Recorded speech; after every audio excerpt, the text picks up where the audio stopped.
رجع أحمد من النوم وفضل قاعد ساكت، عينه على مريم وهي واقفة قدامه، جميلة وبتبتسم له كأنها ملاك نازل له مخصوص. بس جواه كان بركان مشاعر، خوف، شوك، ووجع مش مفهوم. قال لها بصوت هادي وهو بيبص في عيونها: أنا بحاول أفهم، أنت إزاي كده؟ أنت مين فعلا؟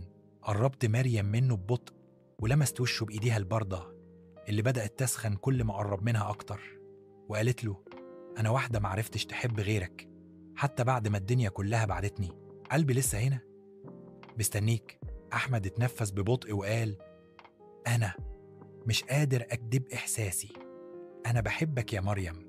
من أول مرة شفتك حسيت إنك مني، وإنك دايما كنتي موجودة جوايا حتى وأنا مش شايفك.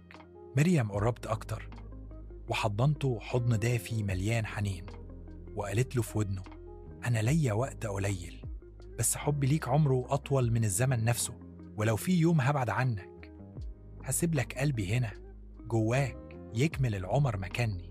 بدأت دموع أحمد تنزل وهو بيحضنها بقوة كأن الزمن هيوقف، بس فجأة نور خفيف لف المكان، ومريم بدأت تتلاشى في حضنه بهدوء، وشوف صوتها الأخير بيرن في ودنه: أنا دلوقتي جواك، حبك ليا حررني وخلاني أعيش.